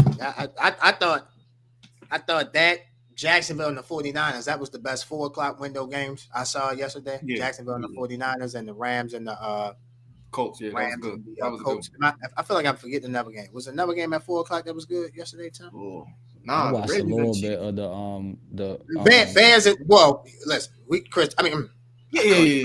Oh yeah, I forgot. Tim, Yeah. we gonna have to have a conversation about Gino. We can do that later on. Bro is terrible. Like, he is a turnover machine. Like, the Bears were giving the Raiders a chance to win the game. And he's just like, nah, y'all can have it. Y'all can have it. Y'all can have it. He was just giving them a chance to pick at the pick. He had like 3 picks yesterday. So Gino being Gino. But no, that one of them had to regress. Gino or Sam Darnold. I said, nah, it's too good to be true. Both of you niggas comeback season, somebody going down the shitter next year. And it looked like it's Gino. Yeah, right now, Sam looking good. Gino, man, listen, I'm telling you, man. Like, some of them interceptions yesterday, Sunday, man, they were terrible. Like, behind the receiver, throwing the ball, like. Pete Gino Carroll, should man. be almost near retirement, though. I ain't even trying to be funny. Like, ain't he like 37? Nah, he ain't that old. Because you remember, if I'm 33, he got to be like 36, 37. Nah, Gino younger than us. Oh, he ain't. Gino, he went to college with Tavon and them, didn't he? Yeah. He older than us. So he might be our age then. Oh, he's 34. Oh, yeah, our age. Geno Smith born October 10th, 1990. Yeah, so he's 34. Yeah. Actually, he'll be 35 next month. All right, so I said, all right. He was close. Yeah, he close on the way out. But yeah. I ain't gonna lie. But the thing is, he's set. He's 35, but he's set for so many years. He's set. I feel like he's younger than 35. That's crazy. When you said set, I'm thinking in my head. That's why I put my head back. I said, he been in the league that long? But it's like he just popped up again in Seattle. Yep. It was like he was on the Jets. It was bad, and then he disappeared until he popped up in Seattle. Yep. Took Russ' job. Oh, yeah. Yeah, Russ. R.I.P., my brother. Go ahead home to your family, your lovely wife, and your kids. I ain't mad at you. I think it's safe to say he will never get that Giants job back ever again. I don't think he's getting a starting job ever again. I think that's it. That's 3 teams in 3 years, and they all don't want you. Why I'm gonna keep signing him? Nah, you ain't lying. You know what's crazy? I wish he would have went out on his performance the week before. Like, I would hate to go out on the benching. You know what I'm saying? Like, your last memory of me is getting benched. Like, I'd rather go out like, man. They had to start him after he threw for. No, I get it, but I'm just saying, like, just looking back on it, like, as a fan, like, I'll be honest with you. Let me tell you, when he really should retire, when he beat the shit out of Peyton Manning 43-8. Like, all right, I'm done. I'm quitting. I agree. Like, hey, look, I want y'all to remember me at my peak, not at my worst. Like, I don't like, you know what I'm saying? Like, y'all don't remember me when I'm old and done. Like, you know what I'm saying? I think Pete might have messed your head up. He thought he ain't need that defense. He kept that defense together. Russ got another 2-3 if you ain't want to be Captain Saver, you got 2 championships already. You wanted to be the game winner. I was just about to say that. Like, I'm a Tom Brady fan. Everybody know how I feel about Tom. I'm gonna just say this: if you rewatch that game, they got from the 5-yard line to the 1-yard line by handing the ball to Marshawn Lynch. So I think you can get from the 1-yard line to the end zone by giving them the ball. That's just, I don't know. I'm just saying. But hey, Russ. At that time, nobody was stopping Marshawn, bro. Not from the 1 yard, bro.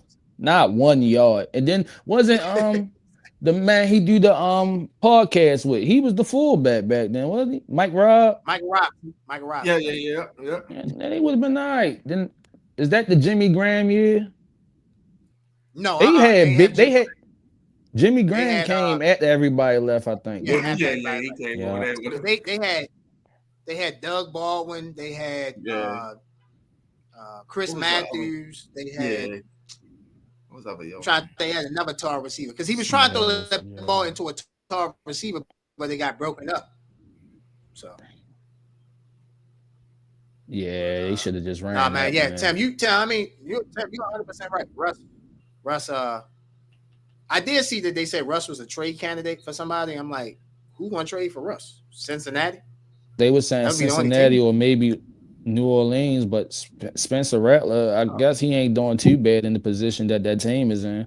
If they not expected to win, you might as well keep Spencer Rattler. Then say it again. Why don't they play the second round draft pick Tyler Shuck? They drafted him in the second round. If they done with Spencer Rattler, let Tyler Shuck play. I don't think they done with Spencer, is what I'm saying. Oh, okay. Gotcha. Because he got hot moments, but he just can't play a consistent game. Like, he's going to make a mistake. But if At he some point don't in make time in the game. mistakes, but he also could. But nah, you got Olave, Rashid, whatever your name is. You got two first names. Yeah. You got Jawan Johnson. Who else is that other wide receiver? Well, you got Kamara in the backfield. Kamara. It's not a bad offense. You just gotta.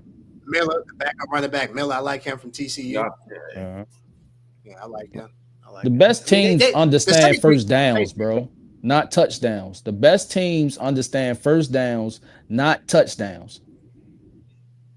If your offense can run a 7-minute drive, you can win.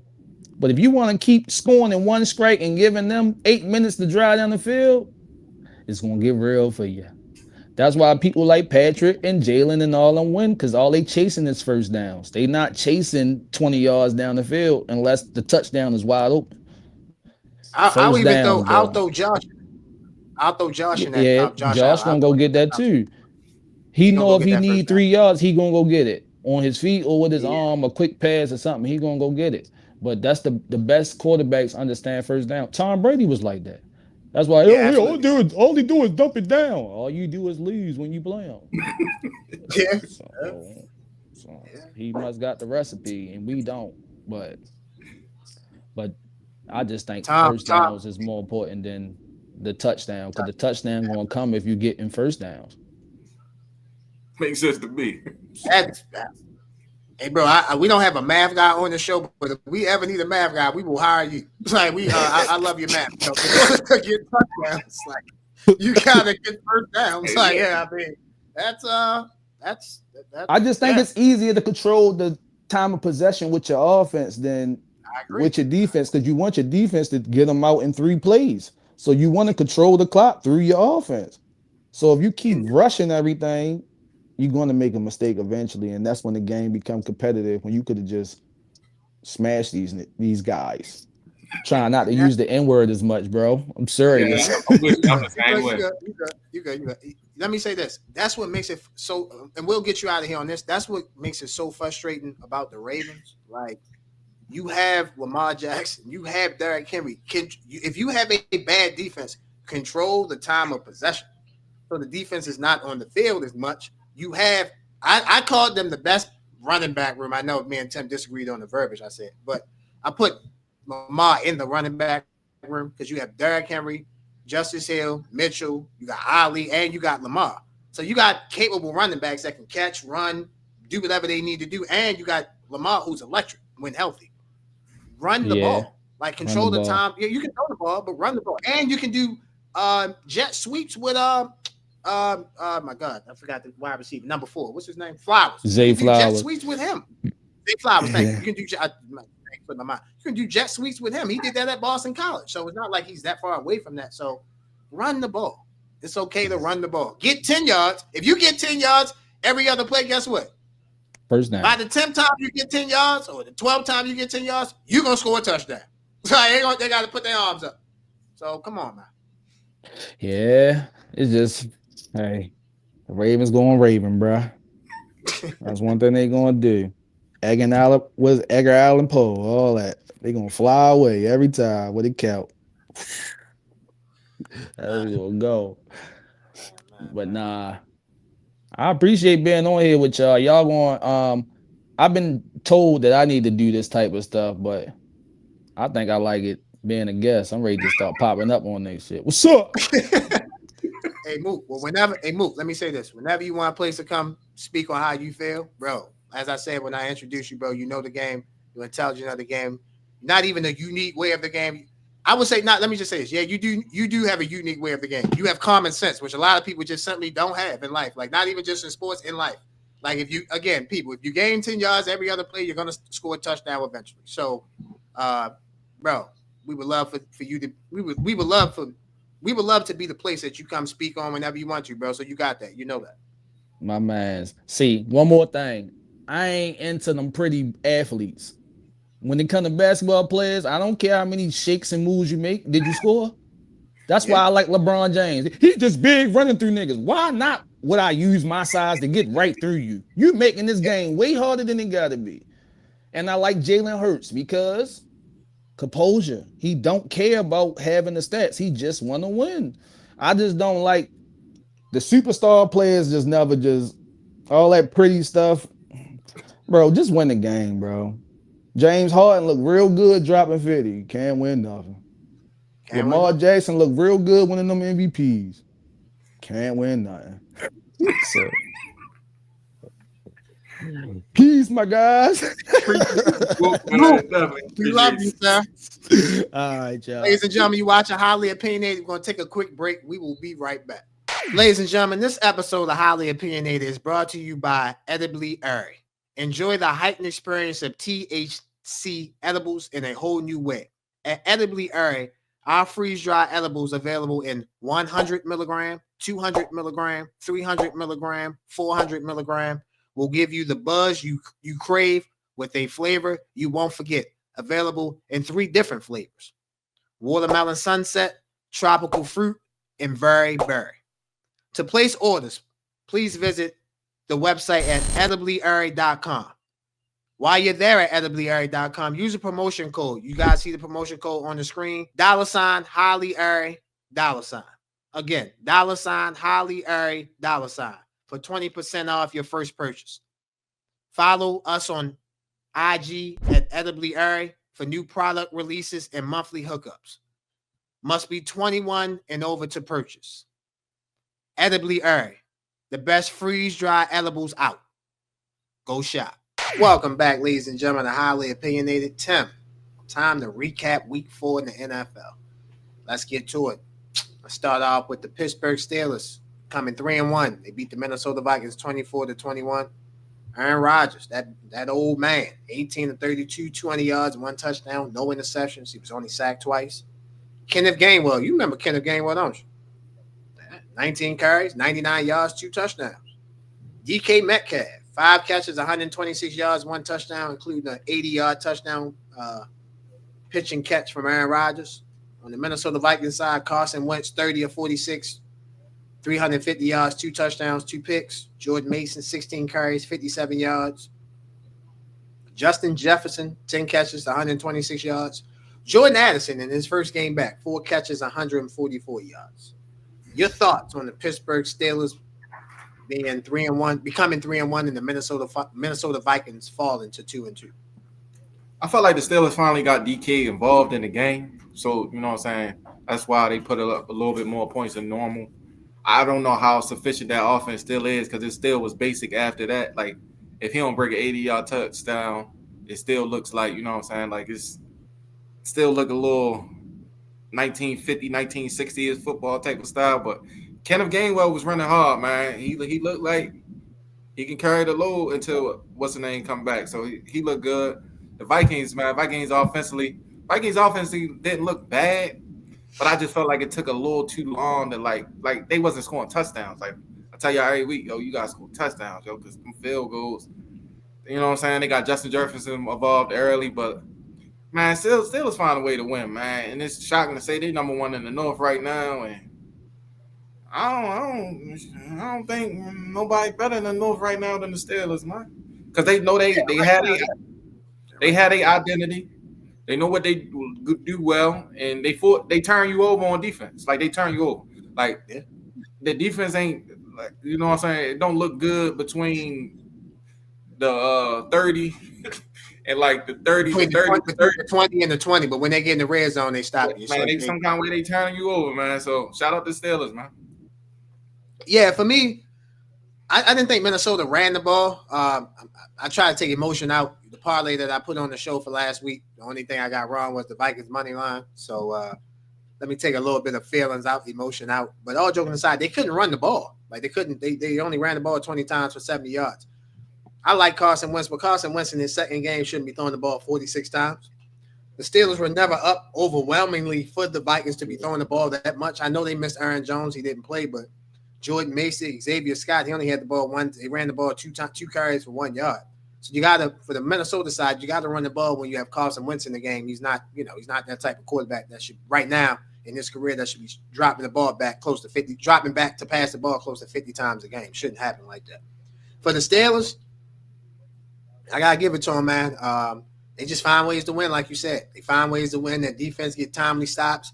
They have a player, to step up. First week it was Ben Skoranek. He caught a touchdown. This week it's Kenneth Gainwell. So they just got different people stepping up at different moments of the season. Eventually, we think that defense will finally start playing into the Steelers type of defense that they used to playing. So, they're the best team in the North. There's no debate about that. Anybody that's debating that, they're living in feelings. I like facts. I think we both like facts. So, congratulations to the Steelers on winning and becoming 3-1. I said last week in my takeaways they aren't good. Well, I guess they're the worst 3-1 team I've ever seen because they just find ways to win. So, Mike Tomlin, man, leader of men. When you got that as your head coach, man, you always gonna have a chance. You always will. The next game that we're gonna go over, the Philadelphia Eagles went down to Tampa Bay. I feel like this was me versus Tim, and Tim went down to Tampa Bay and just beat me up, especially the first half of this game. But the Philadelphia Eagles went down to Tampa Bay and beat the Tampa Bay Buccaneers 31-25. Before I give the stats on the game, you won. Your team won. Congratulations. I owe you that. So congratulations to your team. Floor is yours, bro. Yeah, man, my guy JD, man, he was telling me how it's one team we struggle with and all that. I was listening to this for a couple years now, and I'm like, man, all right, man, we're gonna see what happens Sunday. And I like to shout out, man. So like the Eagles are good right now on two phases of football, right? Once they get this third phase together, I think they'll be really dangerous.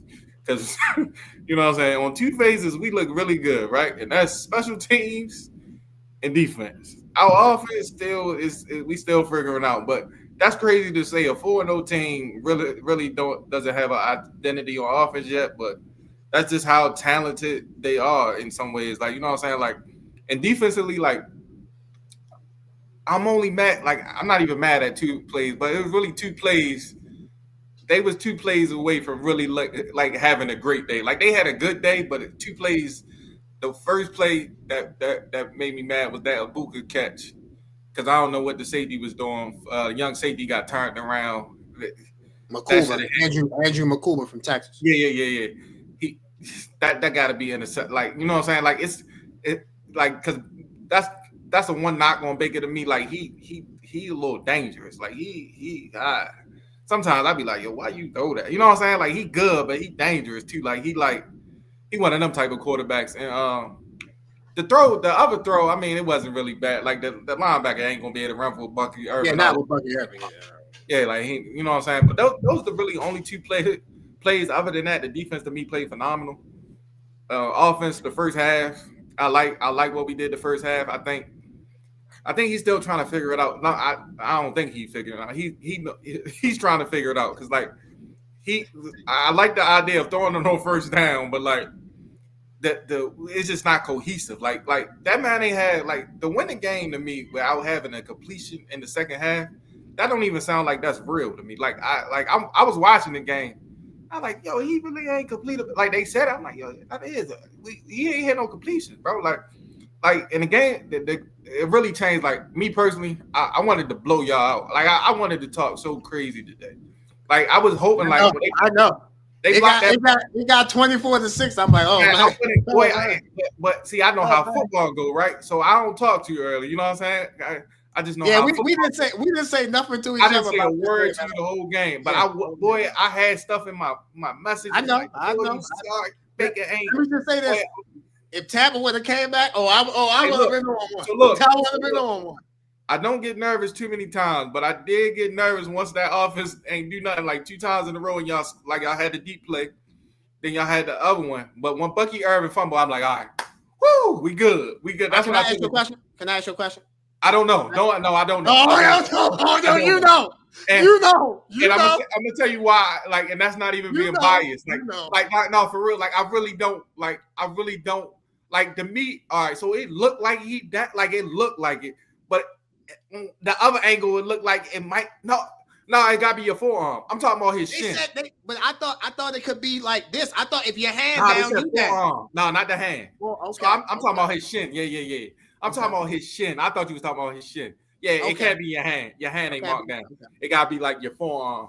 So like So the angle they showed for his shin, I'm like, yo, that's close, yo. I don't know. Like, you know what I'm saying? Like, as a fan, I don't know if they called it not a fumble. I don't think they would have changed it either. I think they just went with, you know what I'm saying? So a bang bang. It was a bang bang play. It was one of them, bro. I think that really saved us. I ain't gonna lie to you, because like that offense wasn't doing nothing. Yo, the defense is 100 degrees out there, and the defense was on the field most of the second half. So you bound to wear and tear. But like, they get and that big interception, yo. I just don't, that last one. I just don't understand, like, why, like, you get out the sack, like, why throw that? Like, you know what I'm saying? Like, I don't even get the thought process. Like, I just don't, like, you know what I'm saying? Like, I just don't get it. But Eagles 4-0, we got to fix that passing game. But let's keep soaring, man. Jalen Hurts, 15 to 24, 130 yards, 2 touchdowns, no interceptions. He had 62 yards on the ground. Saquon Barkley, 19 attempts, 43 yards, 1 touchdown. Dallas Goedert tagged the middle of the field against Tampa Bay, 4 catches, 37 yards, 2 touchdowns. Tampa Bay Buccaneers, Baker Mayfield, 22 of 40, 289 yards, 2 touchdowns, 1 interception. Bucky Irvin, 15 carries, 63 yards. Bucky Irvin, 5 catches, 102 yards, 1 touchdown. Emeka Buka, 4 catches, 101 yards, and a touchdown. We said this earlier when we had Mook on the show. To me, I want to break down 3 plays. We already broke down 1. I'll be quick with it. We broke down 1 with the Bucky Irvin play. That was a bang-bang play. To me, Tampa Bay lost this game to me in the first quarter. You cannot. You know a team. The Eagles said they were traveling down. It was well out into the media. I knew it, so I know the players saw it. If I saw it, I know you had the Tampa Bay players had to see it. I blame Todd Bowles and the players for not being ready to come out. They came out like Quayon Mitchell, and Quayon Mitchell got in Baker Mayfield face. Usually it's Baker Mayfield getting in people's face. Yeah. You feel me? So I felt like they didn't have the type of enthusiasm that they needed to have. Also, that block punt, you can't. Tampa Bay this is the 4th week now. Special teams, first week you missed a field goal to extra point to be up by 4 to win the game. A land of foes, of course, but yeah. The second week you get you get a punt blocked. The third week you get a field goal block that was returned for a touchdown. And then this week you get a punt block that's returned for a touchdown. The special teams coach in Tampa Bay, he needs to be examined. He needs to be looked at in the right way because he's not doing the job that he needs to do. And then the third one, Baker Mayfield, I love you. I've been your biggest fan. I'm your biggest supporter. Tim, I disagree with you. I understand what he was trying to do.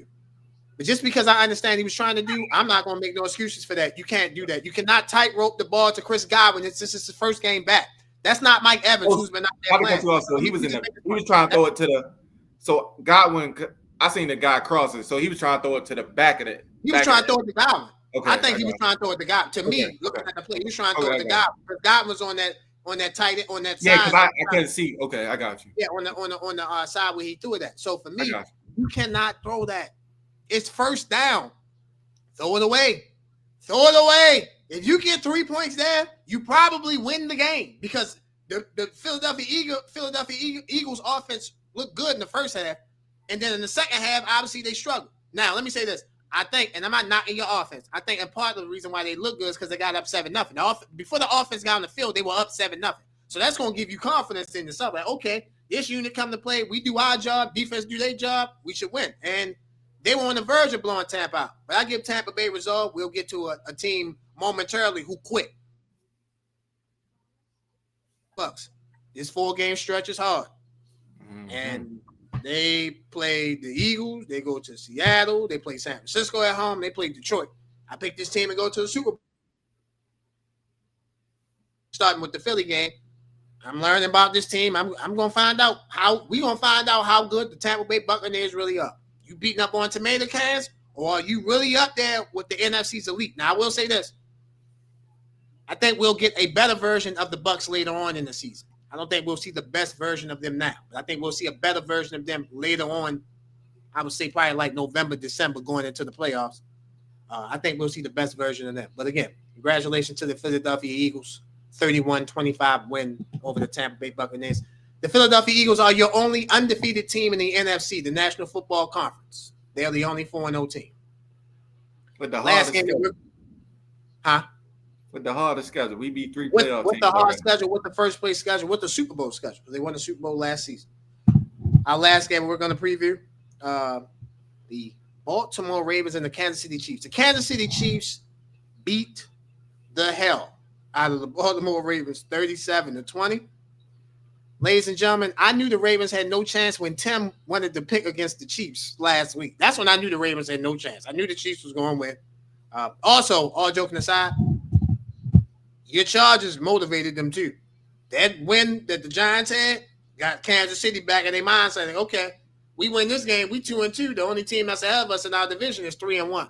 I'm sure we'll get to the Chargers at some point in time in our observations. But the Chiefs, 37-20. Patrick Mahomes was sensational. He was 25 of 37, 270 yards, 4 touchdowns, 0 interceptions. He was only sacked 1 time. Xavier Worthy, 5 catches, 83 yards. Travis Kelce, 5 catches, 43 yards. Hollywood Brown, 3 catches, 38 yards, 1 touchdown. Juju Smith-Schuster, 4 catches, 36 yards, and a touchdown. The Baltimore Ravens, Lamar Jackson, 14 of 20, 147 yards, 1 touchdown, 1 interception. He was sacked 3 times. Justice Hill, 3 carries, 76 yards, 1 touchdown. Zay Flowers, 7 catches, 41 yards. 7 catches, 74 yards. Justice Hill, 5 catches, 41 yards, and a touchdown.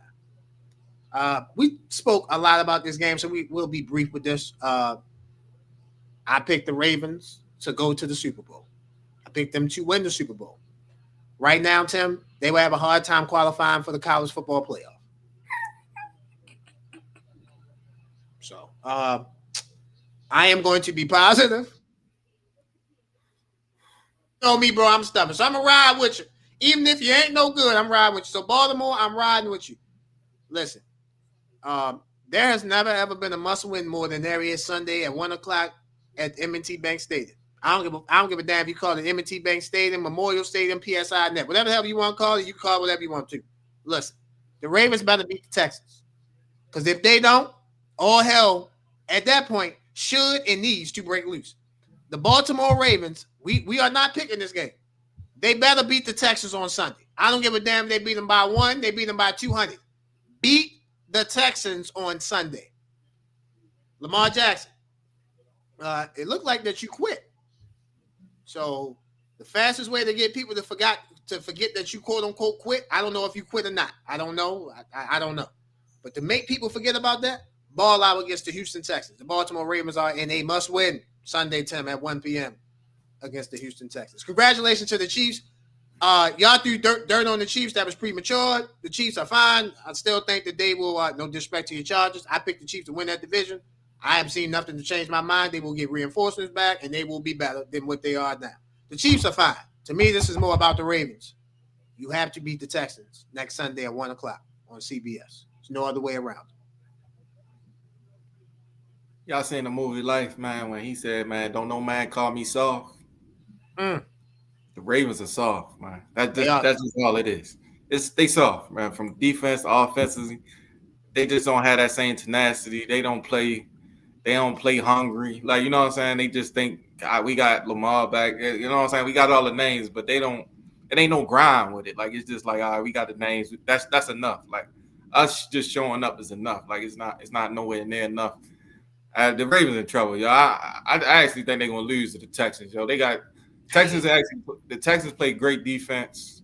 Yeah. Offensively, it's challenging, but hey, the way the Ravens defense look, they might be all right. And Joe Mixon come back next week, I believe. So, I like the Texans. Man. I think the Texans gonna win. And then I think it's gonna be some moving, some furniture in that Raven locker room after they lose next week to the Texans.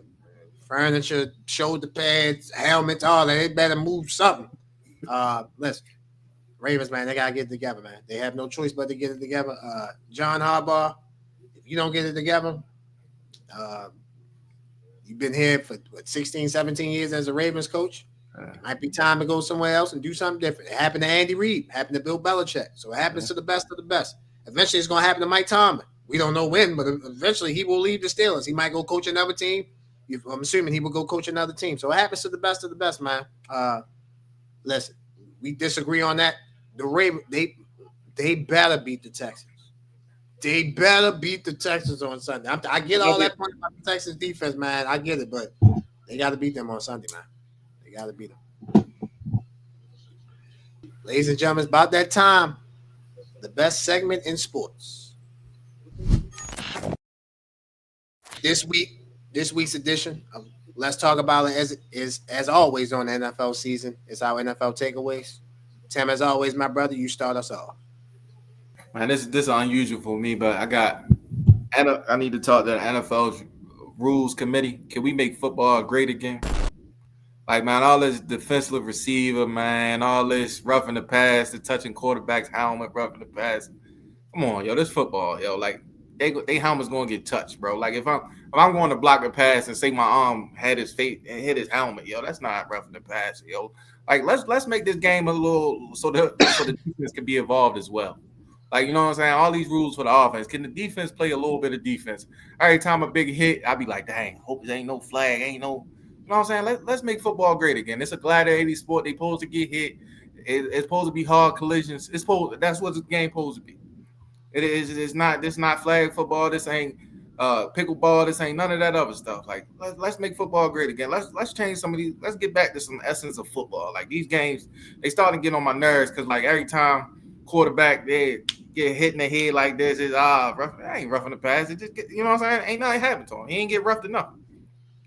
That's my first one. My second one, I'm gonna call this running back love, R&B love right here, man. I got to shout out 3 running backs this week. James Cook, 22 carries, 117 yards, 1 touchdown. Bijan Robinson, 17 carries, 75 yards, 1 touchdown, 4 catches for 106 yards. Went crazy against the Commanders. And the last one, man, Travis Etienne and them cardiac Jags. Travis Etienne had 19 carries, 124 yards, and 1 touchdown. So shout out all 3 of them running backs this week. And my last one, man, I ain't watched the game last night, but I woke up and said 40-40, a tie. Like, what's going on with the Packers? The Super Bowl, the best team in the league, they was telling me. They let out 40. They let out 40 this week and couldn't beat the Cleveland Browns. Only scored 13. What's up? What's going on? What's going on? What's going on, Packers? I need to let me know something. Let me know. I don't think Rasheed Walker has recovered after he said they was going to go undefeated. They lost to the Browns. 40-40. Like Dallas offense pretty good. I mean, they don't got CD Lamb, but like to put up 40 points without CD Lamb is crazy. Yeah, you know what I'm saying? I'm sitting there thinking is crazy to think about that like that. That's crazy. 40 points, Tigers. Come on now. Yeah. That's my 3 takeaways, bro. As always, my brother, it's hard to go after you with your amazing takeaways. I'll start us off. Ross, you don't have to take me on camera. I want to see Tim's reaction to this. So the best corner in the NFL is Patrick Surtain Jr. or Patrick Surtain II. Tim, Tim, the second best corner in the NFL is Quayon Mitchell. Now, ladies and gentlemen, I had the privilege of watching this young man play. Let me make a statement. When the Buccaneers had the ball, the best player on the field was Quayon Mitchell. He didn't play for the Tampa Bay Buccaneers. He didn't play for them. Now, listen, I know I'm giving faint praise by saying this. I think it would have been a little different if 13 was on the field. I think you would give me that too. But because he wouldn't have never been sticking to Mecca Ibuka. But what he showed, young man, yeah, I'm here. And you ain't gonna do nothing other than that magical play you had. I am here. So, Mr. Mitchell, Quayon Mitchell, yeah, yes, sir. Patrick Surtain is the best corner. He right under. Guantanamo Bay, whatever you call it. Yeah, he had them on lock. The Buccaneers struggled in the first. They struggled in the first half in part because of that young man. Whoever that young man was on, right, handcuff. Forget putting the handcuffs behind you. He handcuffed you in front of you, let you know, yeah, I'm here. You ain't doing nothing. Second best corner in the NFL. Now, the Jackson Dart. Congratulations to Jackson Dart. Big win for him. We can make this about the Chargers. No. I think the Chargers had injuries. Joe Alt got hurt. Justin Herbert is a different quarterback with pressure on him than he is without pressure on him. Everyone knows that. Any quarterback is different. Tim, you know this. You played the game. Sure. Every quarterback wants a clean pocket. You don't have your starting right tackle. Obviously, he was hurt before the season. Well, you started left tackle, then they moved the right tackle to left tackle. Joe Alt was the left tackle who got hurt. Let me make this about Jackson Dart. I'm happy for him. I'm happy that he injected the city with the type of life that they needed because with Russell Wilson, they knew that they didn't have a chance. But with Jackson Dart, he came in and gave him life. 13 to 20, not the best passing situation, 111 yards, 1 touchdown. He also added 10 carries, 54 yards on the ground, and a touchdown run on the ground. He did not turn the ball over. That's the number one rule for rookie quarterbacks. Do not turn the ball over. He played well. Let's see if this can continue next week at New Orleans. Now, New Orleans in the Dome is a hard place to play, but New Orleans is not a good team. Let's see if he can get to 2-0. And my last takeaway from week 4 in the NFL season, it's time for the Raiders to get a new quarterback. Geno Smith, he ain't it, bro. He ain't it. It's time to go. Mook, you said earlier that you was trying to figure out who was going to have a fallback, Sam Darnold or Geno Smith. Geno leads the lead in interceptions. Geno has been, in my opinion, Geno has been terrible this year. He has 7 interceptions on the season, 6 touchdowns, 7 interceptions. He's been terrible. He's been a turnover machine. The Raiders, whether it's Kenny Pickett or the young guy that they drafted in the 6th round, they need to go play it. They need to do something different. Or Pete Carroll, you ain't gonna have that job but for too much longer because your quarterback can't be turning the ball over. The Bears were doing everything in their power to give the game to the Raiders, but just like the Eagles were trying to do everything in their power in the second half to give the game to the Bucs. Now the Bucs somewhat made it a game. They didn't take advantage. Geno purposely, single-handedly was trying to be like, nah, yo, we good. Nah, we good, man. We ain't trying to win today. We good. We out here. We run up and down for cardio, baby. We good. Listen. I like all projects. I like all you feel me? All type of projects. But Geno, he just ain't there for me, man. He just we know what he is. We know he's a turnover machine. So the Raiders will be last in that division, behind the Broncos, behind the Chargers, behind the Chiefs, as long as Geno Smith is their starting quarterback.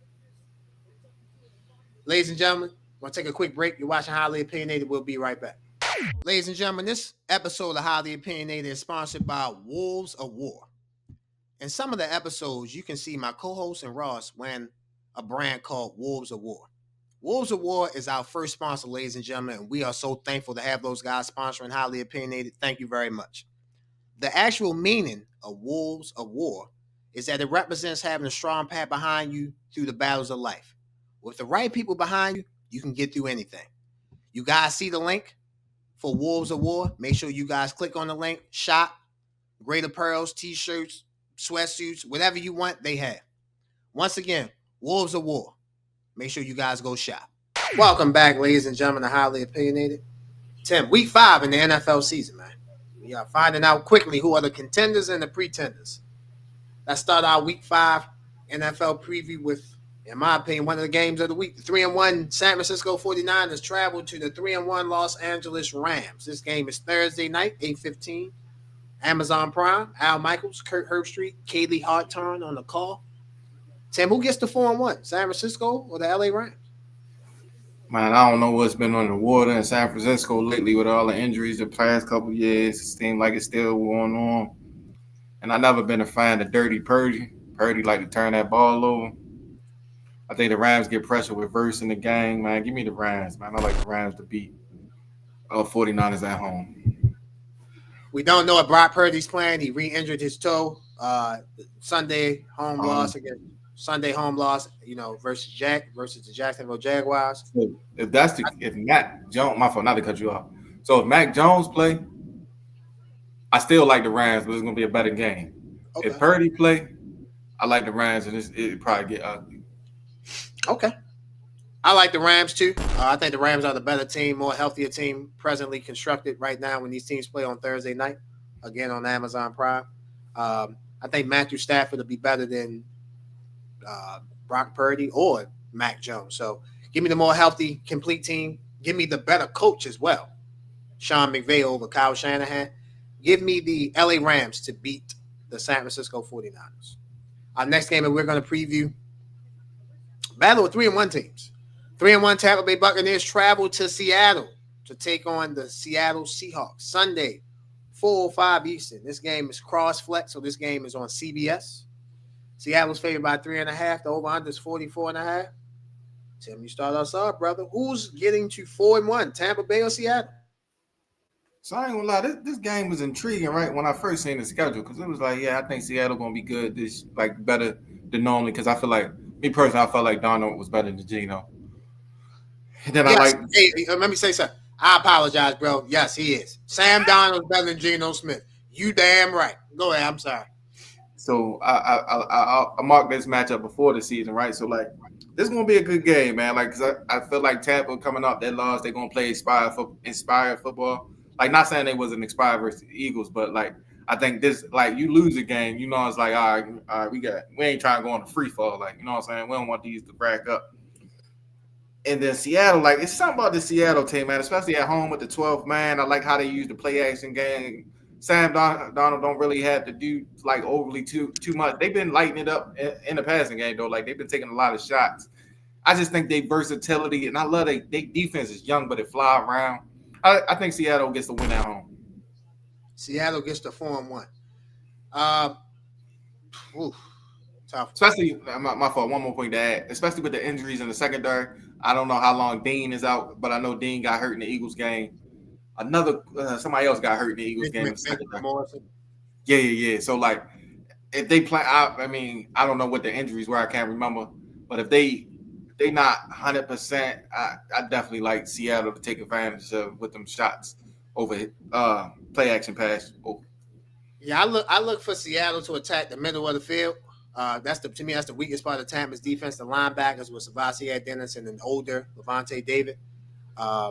I look at whoever can. Both teams want to really get the ground game going, whether it's with Bucky Irvin and Rashad White or Zach Charbonnet and Kenneth Walker. Both teams really want to run the ball and then use their quarterbacks, Baker Mayfield and Sam Darnold, respectively, off of that. I think this will be a great game. For sure. I think the Seattle Seahawks get the 4-1. I think they beat the Tampa Bay Buccaneers. I think it's right spot, right time. The 12s affect the game. I think Seattle gets the 4-1. Give me Seattle to beat Tampa Bay. Our next game that we're going to go over, last game that we're going to go over. By the way, ladies and gentlemen, I'm real. I pick against Tampa Bay. Doesn't mean I don't like the team. I just think wrong spot, wrong time. I actually thought that they would beat the Eagles, and this would be their first loss. So I'm not going to go against that. I like Seattle in this game. Last game that we're going to go over is the Washington Commanders. Travel to the LA Chargers. This game is Sunday at 4:25 on Fox. Kevin Burkhardt, Tom Brady on the call. I'll make it a trifecta, bro. Get the first pick on this one as well. Who wins, the 2-2 Washington Commanders or the 3-1 Los Angeles Chargers? So the Commanders need Daniels bad. Like, Daniels has to play the game if he's healthy enough. I feel like the Chargers, I know everybody want to get off the Chargers bandwagon because they lost to the Giants. But if you know anything about football, like, the Giants, that was the game. That might be the only game they win this season just because of the circumstance, right? So you get a light jolt with the young quarterback, no film on the young quarterback. He running, you know what I'm saying? We don't know none of his tendencies or none of that. You know what I'm saying? So you get a jolt with that. You know what I'm saying? The Chargers, West Coast team. There's no excuses. I know people, there's no excuses. West Coast team playing earlier. You know what I'm saying? We always the Giants, they 0-3. Not overlooking, but you figure you're going to find a way to win that game. You know what I'm saying? So I know everybody leaving the Chargers bandwagon, but don't leave it yet because the Chargers is about to light up Washington. Like, it's about to get bad for Washington. Like, I just watched Penix. Penix, a young quarterback. I like Penix a lot, but he's not Justin Herbert yet. So look for Herbert and them bounce back in a big way versus the Washington Commanders. I like the Chargers big in this game. Big Chargers. Yeah. So we both took the Rams. We both took the Seahawks. Then we're both going to take the Chargers. Listen, before the season started, I told y'all what I thought about the Washington Commanders, so I don't want to keep regurgitating that point. People know what I think about them. I will say I do think the Commanders could have their trade for Marshawn Lattimore looks bad each and every week, bro. And if they had a legit corner who could be like, all right, he could do this, he could do that, they don't have that. So I think the Chargers will be upset that they lost to the Giants on the road. Jim Harbaugh, I know, will have the boys ready. So we both like the Chargers. Give me the LA Chargers to get the 4-1 in America's Game of the Week on Fox. Tim, before we get up out of here, notable games from Week 5: New York Giants, Jackson Dart. See if he can keep his win streak going. They travel to the Saints Sunday at 1 p.m. The Houston Texans travel to the Baltimore Ravens. You like the Texans, I like the Ravens, so we'll definitely keep our eyes out on that game. And the game that you brought up, bro, that definitely is picked up some steam now with Kansas City getting back to 500. The 2-2 Kansas City Chiefs travel to Jacksonville Monday night to take on the 3-1 Jacksonville Jaguars. Which three of those games catches your attention? So definitely Texas Ravens, right? Because it's a style clash, right? Texas playing. They probably got to be at least top 5 defense in the league. I don't know the exact numbers, but they've been strapping everybody up. They just came off a shutout. They held the Rams to 14 points week 1. They held Tampa to 20, but they scored that. You know what I'm saying? It was game-winning drive late. So they've been playing some great defense. So I want to see that Texans defense because they got embarrassed by Lamar last year at home. Christmas so Day. Yeah. So I want to see that, to see how they respond playing them again. I want to see how bad Lamar hamstring is, see what he's looking like. And I want to see, is the Ravens defense fixable? Like, is this something they can do to right their wrongs? Like, is it any hope on defense? A lot to look forward to in that Texans Ravens game. To me, I'm gonna steal your flow. I'm gonna steal your game. I'm looking at that Chiefs Jaguars game. We're gonna find out, is Jacksonville for real? They beat San Francisco. I think they started to get people's attention, even though San Francisco has a lot of injuries right now. So it's kind of like, we don't know. Is it because of the injuries? Is it because of situations? Whatever. If the Jacksonville Jaguars can beat the Kansas City Chiefs and drop them to 2-3, people will look at the Jacksonville Jaguars along with that AFC South a little bit differently. I don't think people are buying the 3-1 Indianapolis Colts. I don't think people are buying the 3-1 Jacksonville Jaguars. But if they could go beat Kansas City, people definitely would start buying into the Jacksonville Jaguars. At least to contend and win that division. If you do that, you make the playoffs. No, I agree. Ladies and gentlemen, I want to thank you guys for watching the best sports show out, episode 52 of Highly Opinionated. For the best editor, the best producer, the best guy here on Highly Opinionated, Ross. For the best calls in the game, Randallstown Rec legend, Tim himself. I'm Merely Josh. Ladies and gentlemen, we'll see you guys next week. We out.